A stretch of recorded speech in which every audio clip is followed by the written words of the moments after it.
नमस्कार, हमारे चैनल में आपका स्वागत है। मैं हूं रामचंद्र मौर्य। साथियों, मायावती ने अपने भतीजे आकाश आनंद को बर्खास्त कर दिया, अपने उत्तराधिकारी पद से भी, और बहुजन समाज पार्टी के कोऑर्डिनेटर के पद से भी बर्खास्त कर दिया।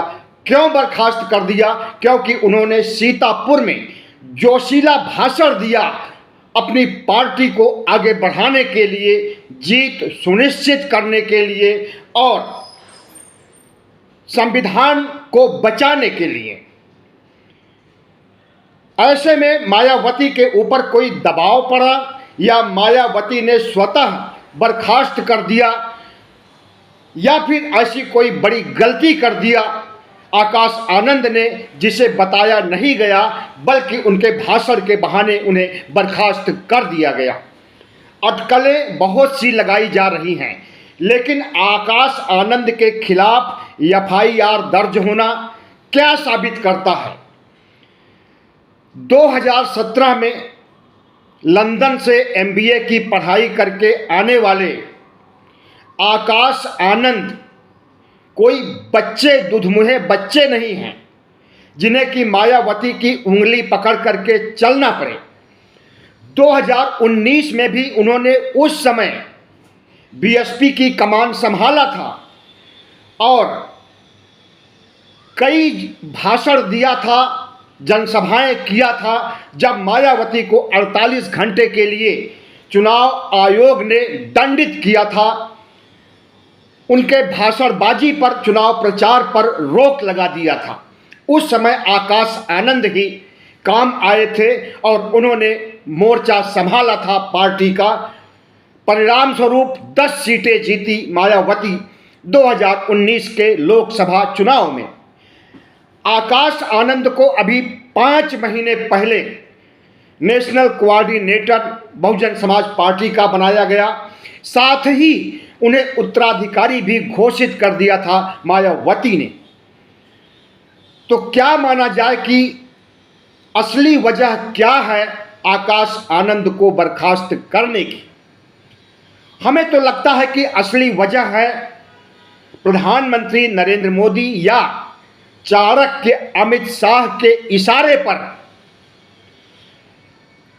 आकाश आनंद को पार्टी से बर्खास्त किया गया, कोऑर्डिनेटर पद से और उत्तराधिकारी के रूप में उनको बर्खास्त किया गया। उन्होंने जैसा भाषण सीतापुर में दिया था, उससे अधिक उत्तेजक जोशीला भाषण राहुल गांधी, प्रियंका गांधी और तमाम कांग्रेस के नेता दे रहे हैं। अखिलेश यादव भी उसमें है, ममता बनर्जी भी है, लालू यादव भी है। उनसे ज़्यादा उत्तेजक भाषण आकाश आनंद का नहीं था, लेकिन उनके खिलाफ एफआईआर दर्ज हो जाती है और रातों रात, मंगलवार की रात, जो रात अभी बीती है, अचानक मायावती का ट्वीट आता है और उसमें बर्खास्तगी की घोषणा करती है। रात से ही यह बात जंगल में आग की तरह फैल गई और मायावती को, जो जिन्हें कि भारतीय जनता पार्टी की बी टीम माना जाता था, आज मायावती को भारतीय जनता पार्टी की बी टीम नहीं बल्कि भारतीय जनता पार्टी की नेता के रूप में चिन्हित किया जा रहा है। तमाम से ट्वीट ऐसे आ रहे हैं सोशल मीडिया पर, तमाम सी ऐसी पोस्ट आ रही हैं जिसमें भारतीय जनता पार्टी की गुलाम बताई जा रही हैं मायावती। आकाश आनंद को बर्खास्त करके मायावती ने अपने ही पैरों पर कुल्हाड़ी मारी है। आकाश आनंद एक उभरती हुई युवा शक्ति थी जो कि पार्टी को आगे ले जाने में सक्षम थी, लेकिन उसी पर्सनालिटी को आज मायावती ने जिस तरह से नरेंद्र मोदी या चाणक्य अमित शाह के इशारे पर बर्खास्त किया है, उससे लगता है कि मायावती अपने परिवार को भी नहीं छोड़ना चाहती हैं। जिस तरह से कि पार्टी में तानाशाही रवैया अपना करके पार्टी के अनेक कद्दावर नेताओं को बाहर कर दिया या वे खुद ही बाहर चले गए। उसी तरह से क्या आकाश आनंद को भी बाहर किया गया है? अगर आकाश आनंद किसी दूसरी पार्टी में जाकर के शामिल हो जाएं और अपने राजनीतिक कैरियर को आगे बढ़ाने का काम करें तो हमें तो लगता है कि यह सही होगा, क्योंकि मायावती की छत्र छाया में रह करके अपने व्यक्तित्व का विकास या यूं कहें कि सियासी व्यक्तित्व का विकास आकाश आनंद नहीं कर सकते हैं। लेकिन आकाश आनंद किसी पार्टी में नहीं शामिल होंगे, बसपा के साथ ही रहेंगे, मायावती के साथ ही रहेंगे। आकाश आनंद पर कार्रवाई करते समय मायावती ने कहा कि अभी अपरिपक्वता है, अभी पूर्ण रूप से परिपक्व नहीं हुए हैं आकाश आनंद।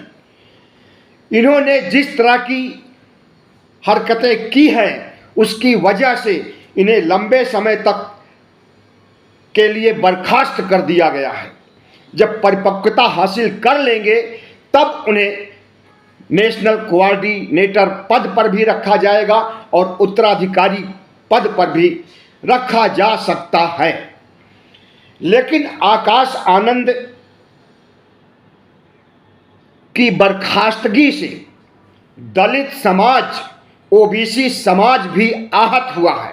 और जब आज अखिलेश यादव बहुजन समाज के लोगों से, दलित समाज, जाटव समाज के लोगों से अपील कर रहे हैं कि मायावती को वोट देने का मतलब है कि भारतीय जनता पार्टी को वोट देना, और भारतीय जनता पार्टी को वोट देने का मतलब है संविधान को खत्म करना, लोकतंत्र को खत्म करना, धर्मनिरपेक्षता को खत्म करना, मनुस्मृति को लागू करना।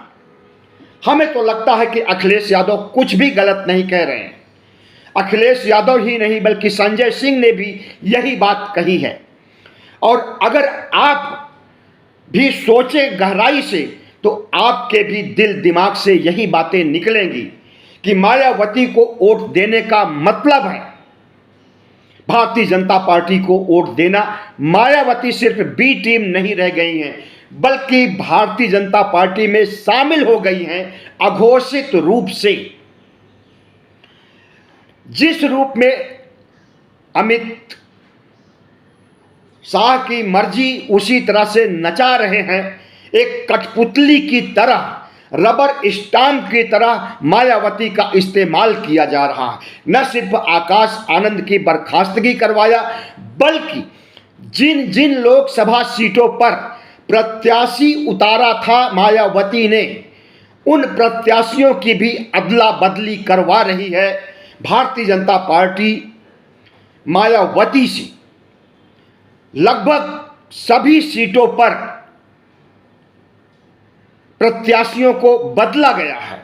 और मायावती ने जो समीकरण बैठाया था, जिस तरह से जातीय सियासत के दौर में जातीयता को ध्यान में रखते हुए पार्टी के हितों में जीत सुनिश्चित करने के लिए मायावती ने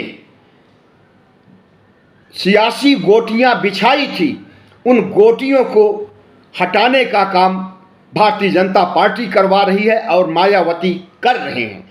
मायावती क्यों डरी हुई हैं, बात समझ में नहीं आती।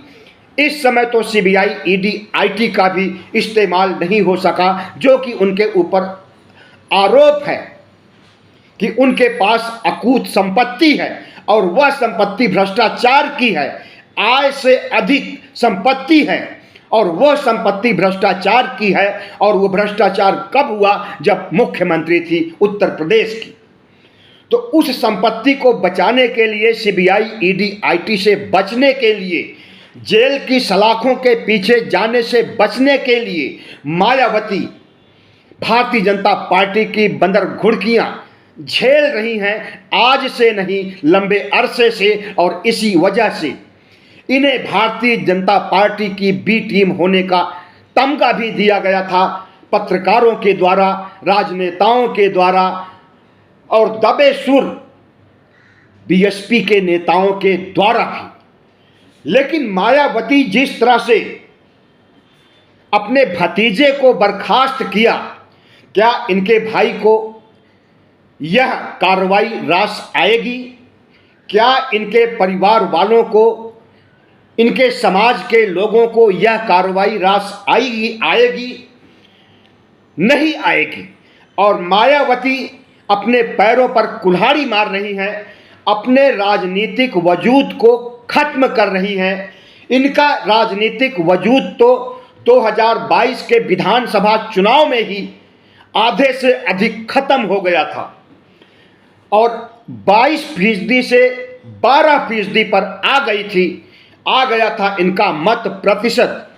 और लगता है कि जिस रास्ते पर मायावती चल रही हैं, 12% से 5% या 4% पर आ जाएंगी 2024 के लोकसभा चुनाव के बाद। अगर भारतीय जनता पार्टी के इशारे पर चलती रहेंगी तो निश्चित है कि एक दिन बहुजन समाज पार्टी को भारतीय जनता पार्टी खा जाएगी।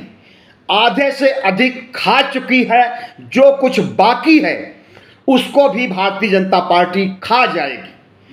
मायावती का सियासी वजूद खत्म हो जाएगा अगर उनके डर से अपने भतीजे के साथ कार्रवाई करेंगी, चुनाव प्रचार नहीं करेंगी, उनके कहने से लोकसभा सीट पर चुनाव लड़ने के लिए प्रत्याशियों की नियुक्ति करेंगी। तो जितना ही ये दबेंगी उतना ही वो दबाएंगे और तब तक दबाएंगे जब तक इनका वजूद खत्म नहीं हो जाएगा। माना जाता था कि मायावती एक कद्दावर नेता है, कद्दावर दलित और महिला नेता है। 4 बार उत्तर प्रदेश की मुख्यमंत्री रह चुकी मायावती का सियासी वजूद किसी से छुपा नहीं है। लेकिन जिस तरह से भारतीय जनता पार्टी इनका इस्तेमाल कर रही है और जिस तरह से धीरे धीरे दीमक की तरह बहुजन समाज पार्टी को खत्म कर रही है, उससे यही लगता है कि मायावती कांशीराम बाबा साहब अंबेडकर का नाम लेना बंद कर दे तो अच्छा होगा। क्योंकि बाबा साहब डॉक्टर अंबेडकर और कांशीराम के बताए हुए रास्तों से भटक चुकी हैं। मायावती एक दलित आइकॉन के रूप में पूरे देश में नहीं बल्कि दुनिया में जानी जाती हैं। मायावती का सियासी वजूद इसी से अनुमान लगाया जाता है कि उनके कहने से दलित समाज और कुछ हद तक ओबीसी समाज, पूरा बहुजन समाज उनके एक इशारे पर सामाजिक परिवर्तन की दिशा में, अंबेडकरवादी मिशन को आगे बढ़ाने की दिशा में, कांशीराम के संदेश को, कांशीराम के विचारों को आगे बढ़ाने और व्यवहारिक रूप से कांशीराम के मिशन, अंबेडकर के मिशन को आगे बढ़ाने का काम करने लगते हैं। लेकिन मायावती आज जिस रास्ते पर चल रही हैं उससे तो यही लगता है कि अब दलित समाज जो कि काफ़ी हद तक कट चुका है, बहुजन समाज, ओबीसी समाज जो काफ़ी हद तक कट चुका है, अब बचा खुचा जनाधार भी इनके हाथ से जाने वाला है। और जो 2019 में इन्हें 10 सीटें आई थी, अब उस 10 में भी डेंट लगने वाला है। हमें तो लगता है 2-3 सीटें आ जाए तो मायावती की उपलब्धियों के लिए यह बहुत होगा। लेकिन 2-3 सीटें आने पर भी प्रश्न चिन्ह लग रहा है, इसलिए क्योंकि अमित शाह की मर्जी के अनुसार कैंडिडेट फिक्स किए जा रहे हैं। आकाश आनंद ने ऐसा क्या कह दिया था जिससे भारतीय जनता पार्टी खफा हो गई और इनके खिलाफ FIR भी हुआ और इन्हें बर्खास्त भी करवा दिया गया। इन्होंने कहा था कि उत्तर प्रदेश में बुलडोजर की सरकार नहीं है, उत्तर प्रदेश में आतंकवादियों की सरकार है। और आतंकवादी कहना और आतंकवादी होना दोनों में अंतर है। भारतीय जनता पार्टी शुरू से सांप्रदायिक पार्टी मानी जाती रही है। 1980 में जब 6 अप्रैल 1980 को जब भारतीय जनता पार्टी अस्तित्व में आई थी, उसके बाद से लेकर के इसे सांप्रदायिक पार्टी के रूप में और एक आतंकवादी पार्टी के भी रूप में चिन्हित किया गया है। यहाँ तक कि आरएसएस को भी आतंकवादी संगठन कहा गया है। और विदेशों में, विकसित देशों में, खास करके अमेरिका की वेबसाइट पर जाइए www.terrorism.com, तो उस पर आपको आतंकवादी देशों के लिस्ट में, आतंकवादी संगठनों की लिस्ट में आरएसएस का भी नाम मिलेगा। और भारतीय जनता पार्टी आरएसएस की एक राजनीतिक ब्रांच है। तो जब आरएसएस आतंकवादी संगठन है, तो क्या भारतीय जनता पार्टी आतंकवादी संगठन नहीं है? और फिर हर तरह का आतंक तो ये लोग मचाते रहते हैं। वैचारिक आतंक हथियार के आतंक से कम नहीं होता। और उस वैचारिक आतंक को नरेंद्र मोदी जितना आगे बढ़ा रहे हैं, जितनी हेट स्पीच दे रहे हैं और जितना चुनाव आचार संहिता की धज्जियां उड़ा रहे हैं, आज कोई भी नेता इतना नहीं उड़ा रहा है। अगर आकाश आनंद ने भारतीय जनता पार्टी को आतंकवादी कह दिया तो इसमें कोई बुराई नहीं है। हर राजनीतिक पार्टियां एक दूसरे के ऊपर कीचड़ उछालती हैं, अपने को अच्छा और दूसरी पार्टी को बुरा कहती हैं। बहन बेटियां, युवा उतर करके देखें जमीनी स्तर पर उनकी क्या हालत है। बहन बेटियों के बारे में तो जान लीजिए कि जब इस देश के महिला खिलाड़ियों के साथ अत्याचार हो सकता है, यौन शोषण हो सकता है, तो बाकी बहन बेटियां कितना सुरक्षित हो सकती हैं, कितना सुरक्षित हैं, उसके बारे में सहज ही अंदाज लगाया जा सकता है। हाथरस को याद कीजिए, एक दलित बालिका को के साथ सामूहिक रेप करके उसे रातों रात जला दिया जाता है। और जलाने के लिए योगी की सरकार ही मुस्तैद होती है, योगी की पुलिस ही मुस्तैद होती है। जिस तरह से कर्नाटक में सेक्स स्कैंडल सामने आया है, इससे पूरे कर्नाटक की मक्का महिला समाज, पुरुष समाज आहत है।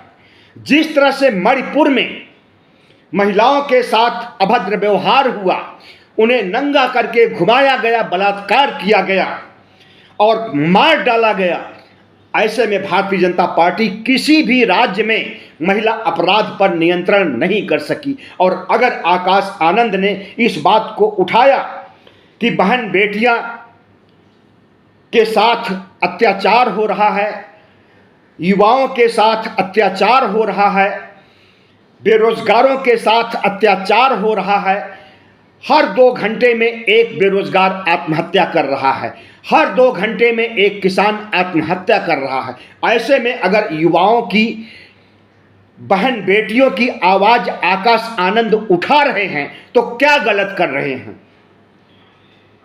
बहुजन समाज के लोगों को पकौड़े तल करके रोजगार प्राप्त करने की बात प्रधानमंत्री नरेंद्र मोदी ने कहा था। बहुजन समाज ही नहीं, संपूर्ण समाज के युवाओं के लिए कहा था। लेकिन इसे बहुजन समाज के युवाओं के संदर्भ में आकाश आनंद ने कहा कि बहुजन समाज के युवा बेरोजगार पकौड़े नहीं तलेंगे। इससे भी आहत हुए होंगे प्रधानमंत्री नरेंद्र मोदी या अमित शाह। बीएसपी को वोट देने का मतलब है बीजेपी को वोट देना। अगर इस तरह से संजय सिंह कह रहे हैं, अखिलेश यादव कह रहे हैं, तो इसमें कुछ भी गलत नहीं है। संविधान पर खतरे की बात भी सिर्फ आकाश आनंद ने ही नहीं उठाई थी। आज पूरा इंडिया गठबंधन, पूरा विपक्ष आवाज उठा रहा है कि संविधान को बदलने का काम भारतीय जनता पार्टी करना चाहती है। भारतीय जनता पार्टी के वर्तमान सांसदों ने या प्रत्याशी बनाए गए सांसदों ने जिस तरह से कहा कि 400 सीट हमें दीजिए, हम संविधान बदल देंगे, हम लोकतंत्र खत्म कर देंगे, हम मनुस्मृति युग ला देंगे, हम हिंदू राष्ट्र बना देंगे। यह बात पूरा दलित समाज, पूरा ओबीसी समाज, पूरा आदिवासी समाज के दिलो दिमाग में गहराई तक धंस गई है और पूरा बहुजन समाज ने 14 अप्रैल को बाबा साहब डॉक्टर भीमराव अंबेडकर की 133वीं जयंती के अवसर पर संपूर्ण बहुजन समाज, दलित समाज, ओबीसी समाज ने शपथ खाया कि हमें संविधान बचाना है, मोदी को हराना है। ऐसे में अगर आकाश आनंद ने संविधान हटाने और की बात को कहा और भारतीय जनता पार्टी को वोट न देने की बात कहा, तो इसमें क्या बुरा किया।